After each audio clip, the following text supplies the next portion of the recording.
afternoon. Pag talagang graduation, parang nanlalambot yung mga graduates, ha? Good afternoon! Good afternoon! Ayan, di ba? Parang maganda yung umpisa at masigla kayo, no? So, first and foremost, I would like to acknowledge the presence of our Honorable Chairwoman, Honorable Rosita D. Babantamang, and also the Provincial Training Center Administrator. Administrator na to siya, kaya hindi na acting, ha? Administrator, Ms. Alma G. Dimuserma. Sir. And also the Supervising TSD of Provincial Office of TESDA Camiguin, Ma'am Erna Amorisman. And to all staff and employees of PTC Camiguin and Provincial Office of TESDA Camiguin. And of course, especially to you, trainees, no? And successful trainees. Magandang hapon po ulit sa ating lahat. Naririnig niyo bang mabuti dyan? Yes, sir. Oo, tama. Kasi magkukwento ako sa inyo, no? Para naman hindi sayang yung graduation nyo ngayong araw nito. At napansin ko na parang wala kayong escort yung nanay at tatay o anak ninyo. Bakit wala? Ganun ba? Hindi kasi ganito yan, no? Isa itong mahalagang araw sa ating lahat. Lalo-lalo na sa inyo, hindi lang sa amin, no? Pero, hindi kayo nag-iisa. Dahil ang inyong naririnig na ang Provincial Director ng TESDA Camiguin, nag-graduate ako ng elementary, high school, vocational course, college, lahat siya, wala ang aking nanay at tatay. So katulad niyo ako, parehas tayo doon, no? Wala sila dahil ang aking tatay, napaka-busy niya. Siya ay unang provincial vice governor sa ating probinsya. Nauna siyang provincial governor ng ating probinsya. So kada na lang mag-graduate ako, lagi siyang busy. No?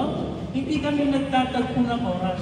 Pero ako naman, ginalingan ko na lang yung aking buhay, ginalingan ko na lang yung aking paghahanap trabaho, paghahanap buhay, hindi ko inisip na big deal sa akin. No? Dahil kailangan natin intindihin na kada isa sa atin ay mayroon din kanya-kanyang priority sa buhay. So, nung hindi talaga siya naka-attend sa lahat ng aking graduation at ibinigay ng Panginoong may kapal, na naka-attend siya nung ako ay nag-oath-taking as Provincial Director ng TESDA. No? So yun yung gantimpala sa akin kasi nag-taste ako. So kayo rin, sana, ganun din ang mangyari sa inyong mga buhay. No? At masabi ko lang sa inyo na parang nakikita ninyo na walang masyadong tao, tayo-tayo lang, pero napakahalaga po ng inyong nakuhang eligibility. No? Kaya nasabi kong eligibility kasi magagamit po yan sa inyong mga paghahanap trabaho. Alam niyo po ba, paulit ko lang kasi nasabi ko na ito doon sa ating training induction program sa CPSC. No? Sa Maynila po, Maynila, ang daming gustong magkaroon ng national certificate. Yung hawak-hawak po yung diploma, gusto rin po magkaroon ng mga tao sa Maynila ng ganyan. Ngunit dahil sa karamihan tao doon sa Manila ay gustong mag-abroad, gustong magkaroon ng trabaho, hindi lahat sila na pagbibigyan na magkaroon ng national certificate. Bakit?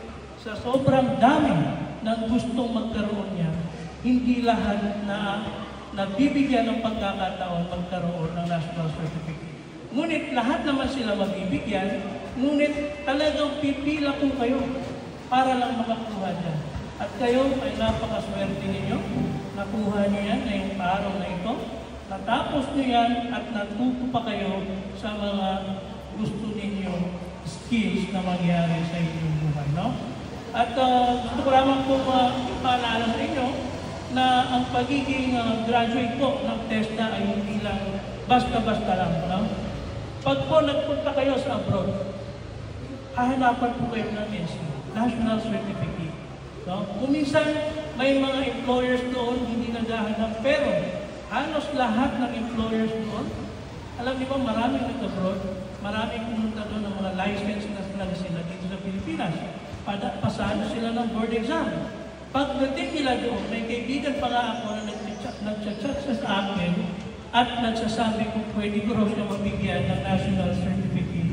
Ngunit ang hindi ko nasabi sa kanya, dahil sa sobrang busy rin tayo, ay hindi ka naman pwedeng makakuha ng national certificate na nandun ka sa abroad at dito, sasabihin mo kung nakukuha ka ng national certificate.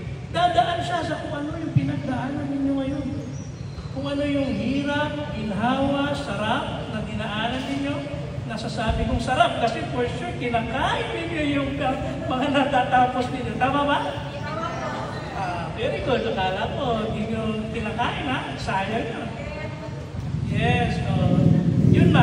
Yung sobrang ano natin, hindi natin iisipin na dahil parang naglalaro lang tayo ngayong araw na ito, ay hindi yan mahalaga. Napakahalaga po ng ating araw ngayon. No? Tayo po ay binigyan ng pagkakataon ng Technical Education and Skills Development Authority na magkaroon ng scholarship. Di ba hindi kayo gumastos? Tama? So, hindi kayo gumastos, natuto kayo, binigyan kayo ng diploma, mabibigyan kayo ng national certificate, at magagamit ninyo sa inyong mga paghahanap buhay. No? Ako po ay nanggaling din sa inyo before po ako dumating dito. Hulaan niyo, magkano sweldo ko? Parang walang nagsasalita, pero pa lang po magkano allowance nito. Lahat ba nakakuha ng allowance? Parang hindi lahat hindi nagsasalita lahat Lahat ba? Very good. Papapagalitan sa akin yung mga staff ko kung hindi So, biro lang yun. Ang sweldo ng inyong provincial director na yun. Hindi ito pagmamayabang. Ngunit ito ay pagbibigay inspirasyon sa inyo. 7,000 a day ang ating sweldo. Pero marami rin tayong utang. Ngayon, inabot ko to dahil nanggaling ako, dumaan ako sa pagiging vocational student. No? Nung ako ay nagtapos ng high school, nag-aral ako ng vocational course, which is 2 years. No? Associate in Business Administration. Akala ko dati, after kung matapos yung 2 years na vocational course, kukunin ko na lahat ng pangarap ko. Ngunit hindi na putol doon. Nag-aral pa ako ulit ng bachelor's degree, which is Bachelor of Science in Real Estate Management. Hanggang sa naisipan ko naman magmasteral. Hanggang sa naisipan ko na pumasok sa gobyerno at manilbihan bilang inyong provincial director. No? Ibig sabihin po, kaya nabanggit ko sa inyo yun, bilang pagbigay na inspirasyon sa inyo lahat. Mag-uumpisa po talaga ang lahat dyan sa mga nakuha ninyo kurso, which is ang break and pastry production. After po niyan, maghanap po kayo ng trabaho, gamitin po ninyo kung ano ang natutunan ninyo sa inyong pag-aaral, lahat ng itinuro ng ating mga instructors, lahat ng itinuro ng ating mga teachers. No? At yan po ay hindi nyo mamamalayan, mapapaabot po kayo sa kung ano ang inyong mga pinapangarap. No? Gusto ko lamang po magpasalamat sa ating provincial training center ng Camiguin na hindi po sila nagsasawa magbigay ng graduation sa inyo. No? Pangalawa ko na po ito, nag-attend ng kanilang graduation. This is our way to recognize your best efforts. No? Alam namin na napagod din kayo, magganon-ganon sa mga BSRS na hindi pumapasok po minsan, tapos kakiusapan yung teacher na nalate ka ng konti, but natapos niyo po yun at nalagpasan niyo po yun. Kami po ay pinabati namin ngayon. On behalf of my secretary, our secretary, Honorable Francisco Kiko B. Benitez, our secretary in National Technical Education and Skills Development Authority, and of course, our Regional Director Rafael Abrugar, the second, binabati po namin kayo ng magandang hapon at maraming salamat po. Ito pong pagtatapos ninyo ay magagamit po ninyo sa inyo pong paghahanap buhay. Maraming salamat po at